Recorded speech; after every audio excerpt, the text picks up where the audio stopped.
जी हाँ भाई और बहनों, हम फिर से एक बार आ चुके हैं आपको पढ़ा और दुनिया को दिखाने। वाह वाह। हाँ छोड़िए, ये छोड़िए। प्लाज्मा मेम्ब्रेन के बारे में पढ़ रहे हैं दोस्तों। प्राइमरी मेम्ब्रेन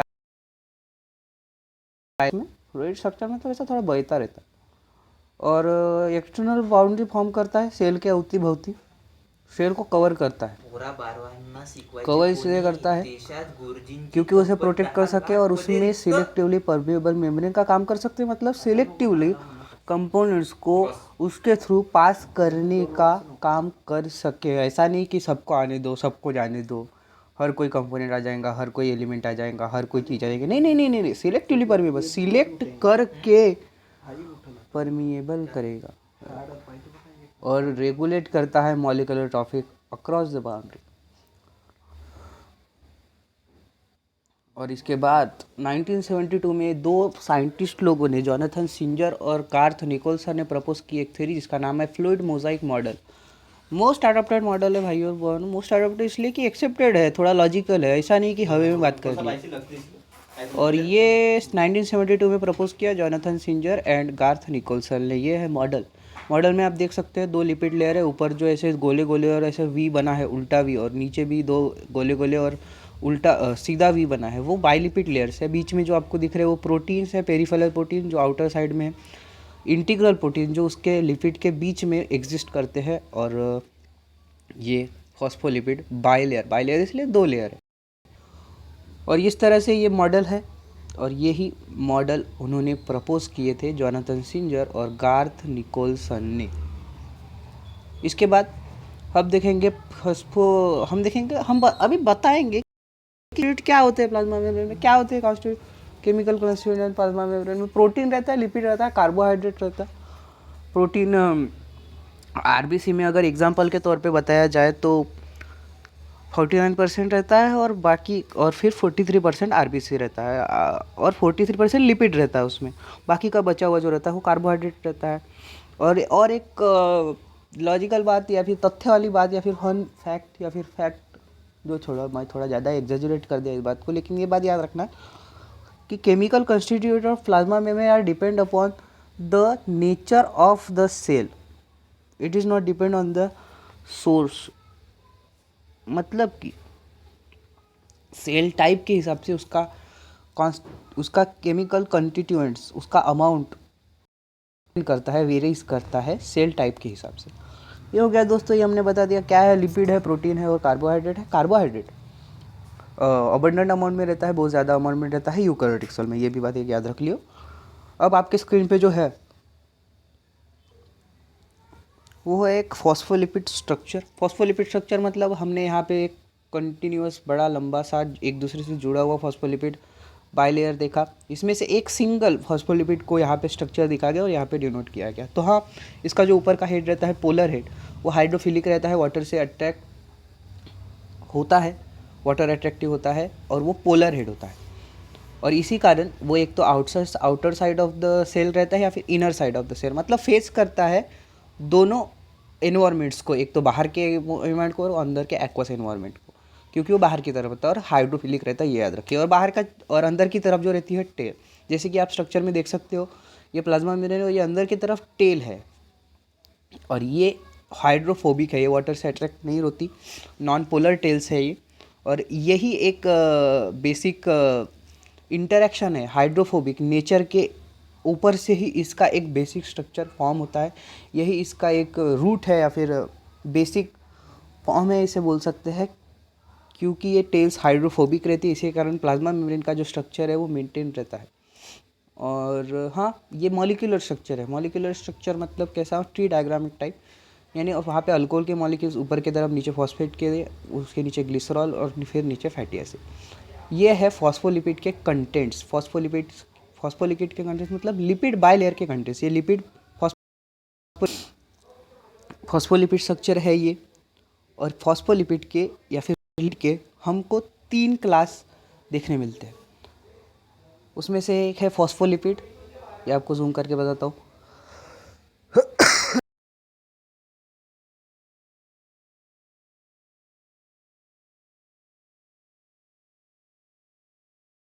क्लासेस होते हैं जिसके ऊपर से फॉस्फोलिपिड का एक स्ट्रक्चर बनता है, पोलर हेड बनता है, नॉन पोलर हेड बनता है और एक पूरा प्लाज्मा मेम्ब्रेन बनता है। लिपिड के 3 क्लासेस है, फॉस्फोलिपिड, ग्लाइकोलिपिड और स्टेरॉल। फॉस्फोलिपिड डिवाइडेड है दोस्तों 2 और टाइप्स में, ग्लिसरोफॉस्फोलिपिड्स या फिर स्फिंगोफॉस्फोलिपिड्स। ग्लिसरोफॉस्फोलिपिड्स को हम फॉस्फोग्लिसराइड्स भी बोल सकते हैं। ग्लिसरोफॉस्फोलिपिड्स ये ऐसे फॉस्फोलिपिड्स है जो कि डिराइव हुए हैं ग्लिसरॉल से, उसके लिए हम उसको ग्लिसरोफॉस्फोलिपिड्स बोलते हैं। स्फिंगोफॉस्फोलिपिड को हम स्फिंगोफॉस्फोलिपिड्स इसलिए बोलते हैं कि उसमें अमाइनो अल्कोहल प्रेजेंट रहता है ग्लिसरॉल की जगह। जैसे ग्लिसरोफॉस्फोलिपिड में ग्लिसरॉल प्रेजेंट है, उसके जगह फॉस्फोलिपिड में स्पिंगोसिन ये नाम का अमाइनो अल्कोहल प्रेजेंट रहता है, इसलिए उसको स्फिंगोफॉस्फोलिपिड बोलते हैं। और ग्लिसरोफॉस्फोलिपिड्स के यानी स्फिंगोफॉस्फोलिपिड एक टाइप है और उसके फिर आपको फॉस्फोलिपिड्स देखने मिलेंगे, तो वो है उसके डिपेंड करता है कि अल्कोहल कौन सा अटैच है उसमें। यानी ग्लिसरॉल फॉस्फोलिपिड में जो अल्कोहल रहेगा उसके ऊपर से ग्लिसरोफॉस्फोलिपिड के उसके मॉलिक्यूल का नाम बनेगा। जैसे उसके एग्जांपल्स है, जैसे कि अगर अल्कोहल है कोलिन है तो उसको हम फॉस्फोटिडिल कोलिन ऐसा बोलेंगे। If the alcohol is choline तो molecule is called phosphatidyl choline. Another thing is if the alcohol is serine so it is called phosphatidyl serine. इस तरह से इसके टाइप्स बनते हैं। इसका टाइप्स है फॉस्फोटिडिल कोलिन, फॉस्फोटिडिल सेरिन, फॉस्फोटिडिल इथेनोलामाइन। यस, ये है ग्लिसरोफॉस्फोलिपिड्स के टाइप्स से। अभी यहाँ पे लिखा नहीं हूँ मैंने, आप मैनेज कर लेंगे। मैंने बोला जिस तरह से कि ग्लिसरोफॉस्फोलिपिड्स के जो टाइप्स है या फिर उसके जो मॉलिक्यूल्स बनते हैं वो इस बेसिस पे बनते हैं कि उसमें अल्कोहल कौन सा है। अल्कोहल अगर सेरिन हुआ तो फॉस्फोटिडिल सेरिन, अल्कोहल अगर कोलिन हो तो फॉस्फोटिडिल कोलिन। इस तरह से उसके टाइप्स बनते हैं। अब देखेंगे स्फिंगोफॉस्फोलिपिड में। स्फिंगोफॉस्फोलिपिड में स्पिंगोमाइलिन है उसका एग्जाम्पल। और हाँ दोस्तों, मेरे ख्याल से स्पिंगोमाइलिन ही है जो कि अबंडेंट अमाउंट में वहाँ पे मिलता है। और इस तरह से फॉस्फोलिपिड्स ये क्लास है लिपिड्स का, और इन क्लासेस से या फिर इन क्लासेस के जो लिपिड्स है उनके टाइप्स है उनके बेसिस पे बनता है phospholipid structure, lipid structure. Basic अगर आपको फॉस्फोलिपिड बताया जाए तो फॉस्फोटिडिल कोलिन जो कि ग्लिसरोफॉस्फोलिपिड है, फिर है फॉस्फोटिडिल सेरिन वो भी ग्लिसरिल फॉस्फोग्लिसराइड है। उसके बाद है फॉस्फोटिडिल इथेनोलामाइन वो भी ग्लिसरोफॉस्फोलिपिड है। या फिर ग्लिसरोफॉस्फोलिपिड को फॉस्फोग्लिसराइड्स भी बोलते हैं दोस्तों, ये भी याद रखना। ग्लिसरोफॉस्फोलिपिड्स को फॉस्फोग्लिसराइड्स भी बोलते हैं, तो आप कंफ्यूज मत होना।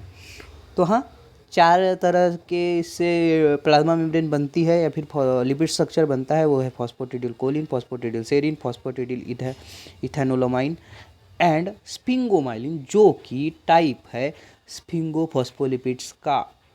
समझ गया दोस्तों, ये हो गया एक बात।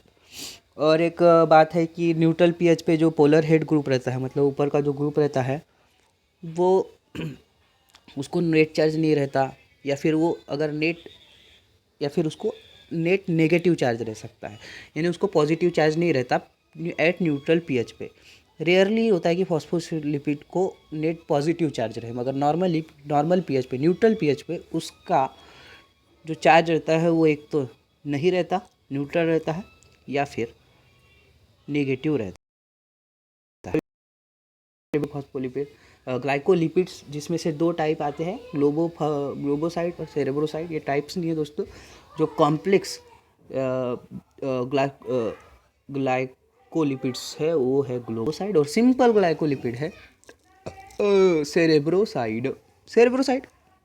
सेरेब्रोसाइड contain single sugar residue such as glucose and galactose. उसमें सिंगल शुगर रेसिड्यू रहता है, किसमें?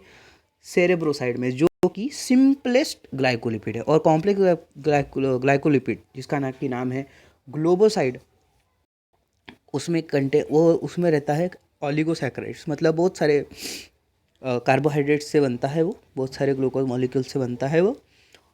और इस तरह से ग्लाइकोलिपिड्स है। ऑलिगोसैकेराइड में सियालिक एसिड भी रहता है।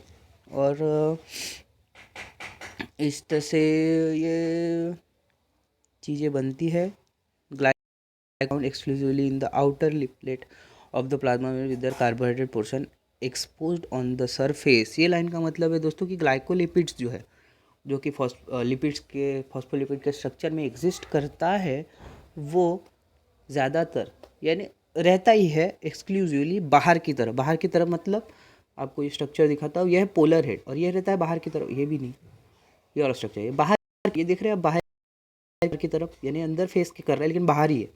उसके जो आउटर साइड को फेस करता है वो होते हैं पोलर हेड, और ग्लाइकोलिपिड्स ज़्यादातर उसी साइड में रहते हैं, उसी साइड में एक्सक्लूसिवली एग्जिस्ट करते हैं। ये एक पॉइंट बता दिया आपको मैंने।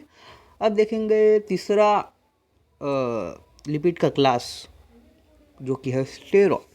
स्टेरॉल का आपको बता दूँ, स्टेरॉइड न्यूक्लियस से उसका बेसिक स्ट्रक्चर बनता है। बेसिक स्ट्रक्चर है स्टेरॉल का स्टेरॉइड न्यूक्लियस, यानी वो स्ट्रक्चरल यूनिट फंक्शन वैसा बोलते हैं, तो उसका मेन पार्ट है स्टेरॉइड न्यूक्लियस, जिससे कि उसका स्ट्रक्चर बनता है। और मेजर स्टेरॉल जो एनिमल सेल में प्रेजेंट है वो है कोलेस्टेरॉल। ज़्यादातर जो हमारे इसमें प्रेजेंट रहता है वो रहता है कोलेस्टेरॉल। कहा प्लाज्मा मेम्ब्रेन में, कहा एनिमल सेल में, बट प्लाज्मा मेम्ब्रेन में जब एग्जिस्ट करती है प्लांट सेल में, यानी प्लांट सेल की प्लाज्मा मेम्ब्रेन में, वहाँ पे कोलेस्टेरॉल नहीं रहता, इसलिए उसके जगह वहाँ पे रहता है स्टिग्मास्टेरॉल, सीटोस्टेरॉल। ये आपको दो दिखाया हूँ ये। और अगर एनिमल सेल की बात करें तो मोस्ट अबंडेंटली अभी ज़्यादा अमाउंट में कोलेस्टेरॉल ही, या फिर मेजर स्टेरॉल्स जो है वो है रहता है कोलेस्टेरॉल। और बस इस तरह से अपना टॉपिक ख़त्म हुआ। और एक है कि whether explain like microbiome bacterial plasma membrane also lacks cholesterol, मतलब प्लांट सेल में भी नहीं रहता और बैक्टीरियल प्लाज्मा मेम्ब्रेन में भी नहीं रहता, जैसे कि है माइकोप्लाज्मा। इस तरह से अपना ये टॉपिक ख़त्म होता है दोस्तों। इसके आगे भी बहुत बड़ा टॉपिक है, ये हम 10-15 दिन बाद कंटिन्यू करेंगे, क्योंकि अभी आ रही है एग्ज़ाम, और एग्ज़ाम में पढ़ा आपको पढ़ना ज़्यादा नहीं पढ़ना, ऑनलाइन एग्ज़ाम है तो उतना कुछ है नहीं, बट फिर भी हम प्रैक्टिकल पढ़ेंगे, और प्रैक्टिकल के मैं यहाँ पे वीडियोस डालूँगा। ये टॉपिक को हम कंटिन्यू करेंगे 10 दिन बाद, 12 दिन बाद, तब तक हम डालेंगे प्रैक्टिकल की वीडियोस, या फिर पेपर के क्वेश्चन से अब मैं डाल दूँगा। चलो टाटा बाय।